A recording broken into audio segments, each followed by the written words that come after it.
আসসালামু আলাইকুম ভিউয়ার্স, এখন শুনবেন এই মাত্র পাওয়া আপডেট খবরগুলো। প্রবাসী পোস্টাল ব্যালটে অনিয়মের অভিযোগ, ইসির কাছে ব্যাখ্যা দাবি বিএনপির। জামায়াত সহ 10 দলের বৈঠক চলছে, নিয়ে ইসলামী আন্দোলন। খালেদা জিয়ার স্মরণে নাগরিক সমাজের শোকসভাকাল থাকবেন তারেক রহমান।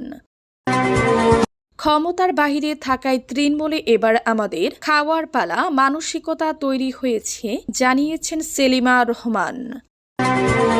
নতুন শক্তির কথা বলে উনারা উগ্র গোষ্ঠীর কাছে জিম্মি, জানিয়েছেন দেবপ্রিয় ভট্টাচার্য। 5 কারণ জানিয়ে ক্রিকেটাররা বললেন, নাজমুল পদত্যাগ না করলে খেলব না। প্রবাসী পোস্টাল ব্যালটে অনিয়মের অভিযোগ, ইসির কাছে ব্যাখ্যা দাবি বিএনপির। প্রবাসীদের জন্য পাঠানো পোস্টাল ব্যালটে নানা অনিয়মের অভিযোগ তুলে নির্বাচন কমিশনের ইসির কাছে ব্যাখ্যা দাবি করেছে বিএনপি।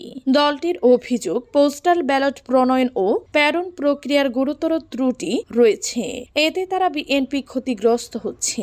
বৃহস্পতিবার দুপুরে রাজধানীর আগারগাঁওয়ে নির্বাচন ভবনে প্রধান নির্বাচন কমিশনারের সিইসির সঙ্গে সাক্ষাৎ করে বিএনপির প্রতিনিধি দল এই অভিযোগ জানান। পাশাপাশি এ বিষয়ে ইসির কাছে ব্যাখ্যা দাবি করে সাক্ষাৎ শেষে সাংবাদিকদের এসব কথা বলেন বিএনপির স্থায়ী কমিটির সদস্য সালাউদ্দিন আহমদ। এ সময় তার সঙ্গে ছিলেন বিএনপির চেয়ারপারসনের উপদেষ্টা ও সাবেক সিনিয়র সচিব ইসমাইল জবিউল্লাহ এবং সুপ্রিম কোর্টের জ্যেষ্ঠ আইনজীবী কাউসার কামাল।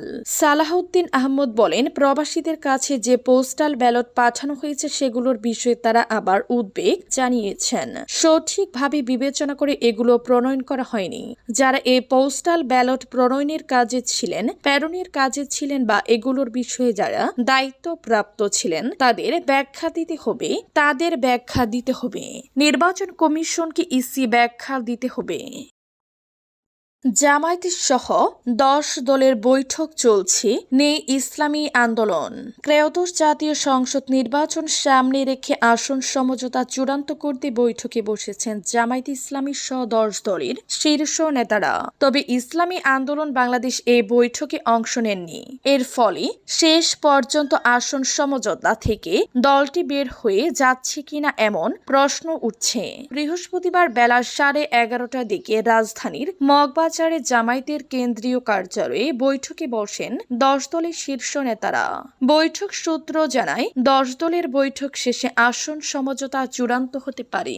রাত 8টায় সংবাদ সম্মেলনের মাধ্যমে সেটি আনুষ্ঠানিকভাবে প্রকাশ করা হতে পারে। সূত্র আরো জানায়, আজকের বৈঠকে জামায়াতের নায়েবে আমির সৈয়দ আব্দুল্লাহ মোহাম্মদ তাহের, সহকারী সেক্রেটারি জেনারেল ও 11 দলের সমন্বয়ক হামিদুর রহমান আজাদ, জাতীয় নাগরিক পার্টি এনসিপি আহ্বায়ক নাহিদ ইসলাম, বাংলাদেশ খেলাফত মজলিসের আমির মাওলানা মামুনুল হক, মহাসচিব জালালউদ্দিন আহমদ, খেলাফত মজলিসের মহাসচিব আহমদ আব্দুল কাদের, এবি পার্টির চেয়ারম্যান মুজিবুর রহমান মঞ্জু, বাংলাদেশ নিজামী ইসলামী পার্টির জ্যেষ্ঠ নায়েবে আমির মাওলানা আব্দুল মাজেদ আতহারি, জাতীয় গণতান্ত্রিক পার্টির জাগোপা মুখপাত্র রাশেদ প্রধান প্রমুখ অংশ নিয়েছেন। খালেদা জিয়ার স্মরণে নাগরিক সমাজের শোক সভাকাল থাকবেন তারেক রহমান। সাবেক প্রধানমন্ত্রী খালেদা জিয়ার স্মরণে নাগরিক সমাজ আয়োজিত শোক সভার বিস্তারিত জানাতে আজ বৃহস্পতিবার রাজধানীর কৃষিবিদ ইনস্টিটিউটে এক সংবাদ সম্মেলন অনুষ্ঠিত হয়েছে। আজ বৃহস্পতিবার দুপুরের দিকে আয়োজিত এই সংবাদ সম্মেলনে জানানো হয়েছে, আগামীকাল শুক্রবার বেলা 2:30টায় জাতীয় সংসদ ভবনের দক্ষিণ প্লাজায় শোক সভা হবে।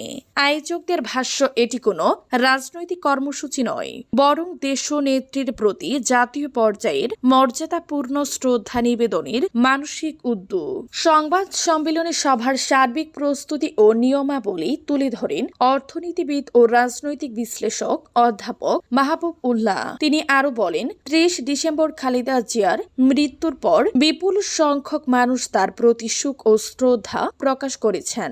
সেজন্য নাগরিক সমাজের পক্ষ থেকে এ আয়োজন। এটি একটি পবিত্র অনুষ্ঠান, গাম্ভীর্য রক্ষা করা অত্যন্ত জরুরি। অধ্যাপক মাহবুব উল্লাহ বলেন, শোক সভাটি রাজনৈতিক দল ভিত্তিক নয়, ক্ষমতার বাহিরে থাকায় তৃণমূলে এবার আমাদের খাওয়ার পালা মানসিকতা তৈরি হয়েছে জানিয়েছেন সেলিমা রহমান। ৫ আগস্টের পর তৃণমূল পর্যায়ে সহিংসতা ও দখলদারিত্বের প্রসঙ্গ উল্লেখ বিএনপির দায়ী কমিটি সদস্য সেলিমা রহমান বলেন, দীর্ঘদিন ক্ষমতার বাহিরে থাকা তৃণমূলের অনেক নেতাকর্মীর মধ্যে এবার আমাদের খাওয়ার পালা। এই মানসিকতাকে নৈতিক অবক্ষয়ের বহিঃপ্রকাশ বলে উল্লেখ করেন তিনি। পাশাপাশি হাজার হাজার নেতাকর্মীর আচরণ নিয়ন্ত্রণ করাকে বড় চ্যালেঞ্জ হিসেবে স্বীকার করেন তিনি। শান্তিপূর্ণ নির্বাচন ও গণতান্ত্রিক ভবিষ্যৎ গঠন শীর্ষক গোলটেবিল আলোচনা এসব কথা বলেন সেলিমা রহমান। আজ বৃহস্পতিবার সকালে রাজধানীর গুলশানের একটি হোটেলে আলোচনাটির আয়োজন করে বাংলাদেশ এন্টারপ্রাইজ ইনস্টিটিউট বিএআই এর সভাপতি ও সাবেক কূটনীতিক এম হুমায়ুন কবির। আসন্ন জাতীয় নির্বাচনকে অত্যন্ত গুরুত্বপূর্ণ উল্লেখ করে বিএনপির স্থায়ী কমিটি সদস্য সেলিমা রহমান বলেছেন, নির্বাচন কমিশন যদি সঠিকভাবে দায়িত্ব পালন করে এবং আইন শৃঙ্খলা রক্ষাকারী বাহিনী নিরপেক্ষ থাকে তবে এই নির্বাচন বড় ধরনের সহিংসতার যে শঙ্কা রয়েছে তা থামানো যাবে। নতুন শক্তির কথা বলে উনারা উগ্র গোষ্ঠীর কাছে জিম্মি, জানিয়েছেন দেবপ্রিয় ভট্টাচার্য। এখন প্রশ্ন হচ্ছে ওনারা কি নিরপেক্ষভাবে নির্বাচনটা করতে পারবেন কিনা।